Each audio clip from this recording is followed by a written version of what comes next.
आज हमें सच्चे संत खोजने से भी नहीं मिलते।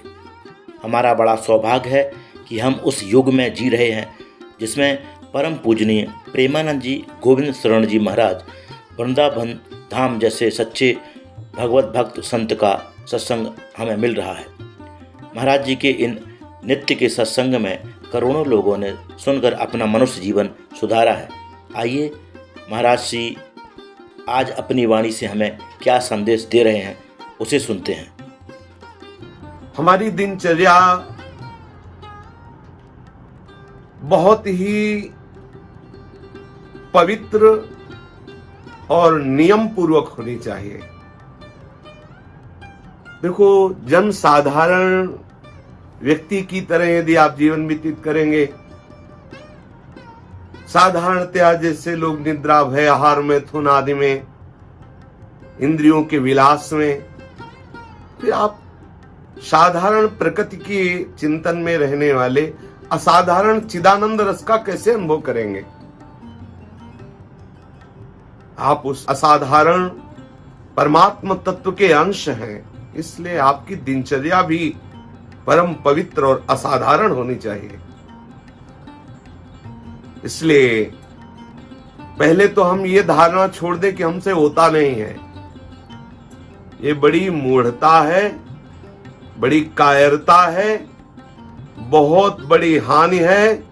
ये आप अपने लिए बहुत बहुत बड़ी हानि उपस्थित कर रहे हैं। जो आप ऐसा, हमसे भजन नहीं होता, हमसे ये सब नहीं होता, पक्का समझ लो आपका मन, आपकी बुद्धि आपको ठग रहे हैं। ये दुर्लभ देह को मिलने पर भी ये जो लाभ मिलना चाहिए उसमें न लगा कर भोगों में लगा रहे हैं। इसलिए सावधान। रात्रि के चौथे भाग में प्रातःकालीन बेला पे, वैसे जो बहुत अच्छे साधना में प्रवेश पाए हुए उपासक होते हैं वो तो 2 बजे ही उठते हैं, उनसे जो थोड़ा वो 3 बजे, और साधक तो 4 बजे उठ ही जाते हैं। यदि सूर्य उदय हो रहा है और आप शयन कर रहे हैं या उस समय उठ रहे हैं, ये सब साधारण, ये सब विषय भोगी जीवों की दिनचर्या है। उत्तम भगवदानंद चिदानंद प्राप्त करने के लिए आपकी दिनचर्या बहुत ही परिपक्व होनी चाहिए। रात्रि का जो चौथा भाग है बहुत पवित्र भाग है। उस समय प्रकृति शीतल रहती है, चारों ओर शांति का साम्राज्य रहता है, बाहरी विक्षेप आने की संभावना नहीं होती, क्योंकि विक्षेप डालने वाले जो साधारण जीव, साधारण निद्रा, भय, आहार, मैथुन में ही सुख मानने वाले, वो उस समय सोते हैं। आंतरिक अंतर्मुख होकर के मंत्र चिंतन, भगवत चिंतन, रूप चिंतन, लीला चिंतन, स्वरूप चिंतन, इसके लिए बहुत बढ़िया मंगलमय समय प्रातःकालीन ब्रह्म मुहूर्त है। उस समय को ब्रह्म मुहूर्त कहते हैं। सर्वोत्तम समय है ये। इस समय भजन जो किया जाता है वो कई गुना बढ़कर के लाभ प्रदान करता है।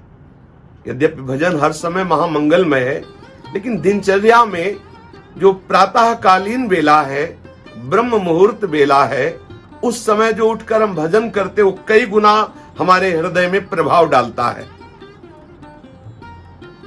जीवन का जो लक्ष्य है भगवत प्राप्ति,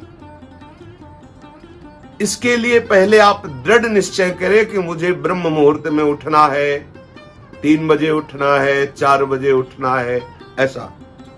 और यह तभी संभव हो सकता है जब आप 10 बजे शयन करने का नियम बना लें। 11, 12, 1, 2, 3, 4।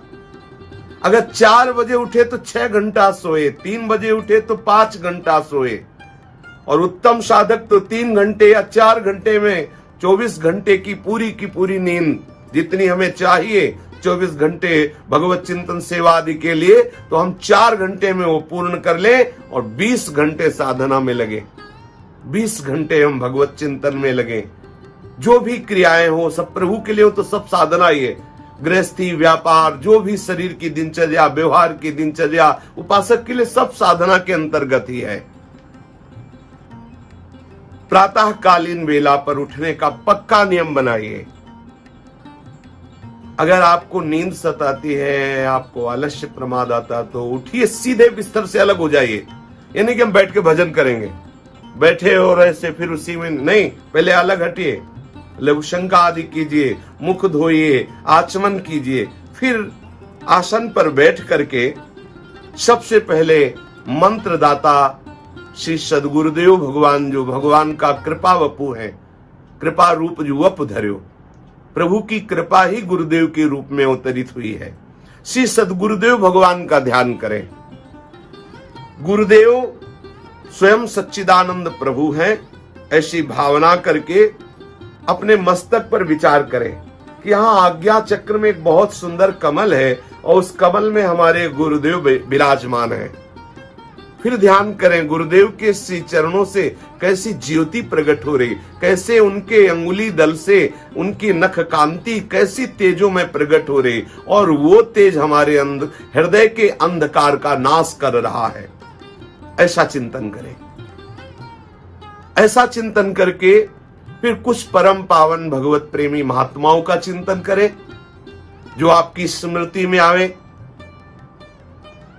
फिर आप अपनी जो गुरु मंत्र है, नाम है, इसमें वृत्ति लगावें। यदि आपको शौच स्नान का वेग आ रहा है तो शौच स्नान कर लीजिए, नहीं तो बैठ जाइए, घंटे 2 घंटे खूब मंत्र में, नाम में वृत्ति उस समय तन्मय कीजिए, क्योंकि उस समय शांत वातावरण। यदि आपको ऐसा लगता है कि वो कुल्ला शौच स्नान आदि में बहुत समय शांति वाला नष्ट हो जाएगा, तो आप पहले बैठ के भजन कीजिए। यदि शौच का वेग नहीं आ रहा, 1 घंटे 2 घंटे 3 घंटे जितना, खूब पहले भजन का भाव, भजन की वृत्ति अंतर में बढ़ाइए, फिर उसी नशे में डूबे हुए आप अपनी और दिनचर्या कीजिए। प्रातः काल उठने पर आपको विचार करना होगा कि आज मेरे जीवन का ये दृढ़ संकल्प होगा। ये रोज आपको चिंतन करना है। मेरी संपूर्ण चेष्टाएं मेरे आराध्य देव, मेरे गुरुदेव के अनुकूल होंगी। छोटे से छोटे व्यवहार को भी मैं गुरुदेव के अनुकूल करूंगा, शास्त्र के अनुकूल करूंगा, भगवान के अनुकूल करूंगा। कभी कोई ऐसा गंदा आचरण, अधर्म आचरण नहीं करूंगा। मेरी किसी भी क्रिया से मेरे गुरुदेव को दुख पहुंचे, मेरे इष्ट देव के प्रतिकूल क्रिया हो, प्रतिकूलस्य वर्जनम, ऐसा आज नहीं करूंगा। रोज नियम लीजिए, रोज ऐसी दृढ़ता पूर्वक विचार कीजिए। चाहे जैसी परिस्थिति आवे, भयानक दुख की, विपत्ति की, मैं प्रभु का नाम नहीं भूलूंगा। मैं इतना दुखी, इतना उद्वेगित नहीं होऊंगा कि अपने प्रभु को भूल जाऊं।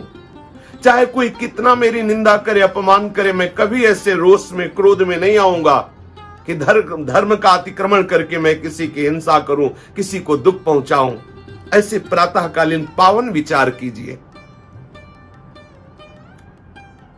यदि आपका मन प्रातःकालीन वेला पे मंत्र में नहीं डूब रहा है, तो आप प्रभु की प्रार्थना जनित कुछ स्तोत्र हैं, कुछ पद हैं, उनका गायन कीजिए। आप ज्यादा पढ़े लिखे नहीं तो नाम कीर्तन कीजिए, मधुर मधुर नाम। पर यह ध्यान रखिए, स्तोत्र पद नाम कीर्तन करते समय ध्यान रखना है, यदि बगल में कोई वैष्णव, कोई साधक, कोई उपासक, भले आपके घर का हो, यदि वो नाम जप मंत्र ध्यान कर रहा है और उसके ध्यान में, उसके मंत्र जप में आपका पाठ, आपका स्तोत्र, आपकी प्रार्थना बाधा पहुंचा दे, तो फिर ठीक नहीं है। अगर ऐसा कुछ नहीं है तो आप नाम कीर्तन कर सकते हैं, आप पद कीर्तन कर सकते हैं, स्तोत्र प्रार्थना कर सकते हैं। उसे उत्तम तो है मंत्राकार वृत्ति करना, नाम में चित्त जोड़ देना। अपने भजन को बढ़ाने के लिए मंत्र माने होता है अत्यंत गुप्त भागवतिक रहस्य को प्रकाशित करने वाला। गुरुदेव ने जो मंत्र दिया है वो भागवतिक शक्ति से युक्त है। उस मंत्र को प्राप्त करके जब हम बार बार जपते हैं, अनुष्ठान करते हैं, तो वो मंत्र हमारे हृदय में दिव्य शक्ति का आवेश लाता है। बहुत समझने योग्य बात है। गुरुदेव के द्वारा जो भगवतिक शक्ति को प्रकाशित करने वाला मंत्र है, जब उसे हम श्रद्धा विश्वास के साथ बार बार चिंतन मनन करते हैं तो वो मंत्र हमारे हृदय में एक शक्ति प्रकाशित करता है जो हमारे हृदय में जलन रूप होता है। समझने का विषय है, क्योंकि वो मंत्र शक्ति तुम्हारे जन्म जन्मांतरों के पाप ताप अशुभ संस्कारों को भस्म करेगी। तो मंत्र चिंतन से, मंत्र जप से आपके हृदय में एक शक्ति प्रकाशित होती है। साधक ध्यान पूर्वक सुने और इसे सहे। उस समय आपके मन में एक व्याकुलता, विषय चिंतन, विषय भोगों की लालसा, प्रपंच, ये सब घबराइएगा नहीं। वो मंत्र शक्ति उनको प्रकाशित करके भस्म कर रही, जो छुपे हुए आपके अंतःकरण में है उन्हें नष्ट कर रही है। वो एक विशेष संघर्ष पैदा कर रही मंत्र शक्ति, जो वासनाओं को, तापों को, पापों को भस्म कर रही है। समस्त पाप ताप से धुला हुआ अंतःकरण एकदम निर्मल भगवत स्वरूप हो जाता है। जीव की जो ज्ञान शक्ति सुप्त थी, बार बार मंत्रावृत्ति से वो जागृत होने लगती है। जागृत होकर के संपूर्ण अंतःकरण में ज्ञान का प्रकाश छा जाता है। मंत्र का अर्थ प्रकाशित हो जाता है।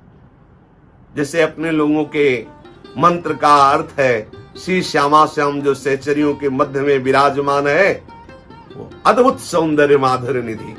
कैसी महामहिमा में प्रेमासक्ति में डूबी हुई सहचरियां प्रिया प्रीतम की सेवा में, कैसे प्रिया प्रीतम सहचरियों को दुलार कर रहे, सुख बरसा रहे, ये मंत्रार्थ उसके हृदय में प्रकाशित होने लगता है। वृंदावन का अद्भुत प्रेम वैभव उस मंत्र के जप से उसके हृदय में प्रकाशित। पर अगर मंत्र जब शुरू किया और सोचा कि प्रकाशित नहीं हो रहा, तो ध्यान दीजिए, धैर्य पूर्वक श्रद्धा विश्वास के साथ जब आप मंत्रानुष्ठान अधिक मात्रा में करेंगे तो वो मंत्र शक्ति प्रकट करेगा, आपके पाप ताप अशुभ संस्कारों को भस्म करेगा। तब आपको विचलता होगी, जैसे लगे हुए कांटा को निकालने में विचलता होती है। आपको थोड़ा जलन महसूस होगी, उबन महसूस होगी, घबराहट महसूस होगी, पर ये ऑपरेशन है। धैर्य पूर्वक सह जाइए, फिर आपके हृदय में ज्ञान का उन्मेष होगा, दिव्य ज्ञान का प्रकाश होगा। उसी ज्ञान के प्रकाश में संपूर्ण राग द्वेष का नाश, फिर मंत्र का अर्थ प्रकाशित होगा। वृंदावन प्रिया प्रीतम सहचरी दिव्य लीलाएं उसके हृदय अब तो कृतकृत्य हो गया। इसलिए धैर्य पूर्वक विश्वास पूर्वक बहुत काल तक हम मंत्र का आदर पूर्वक जप करें।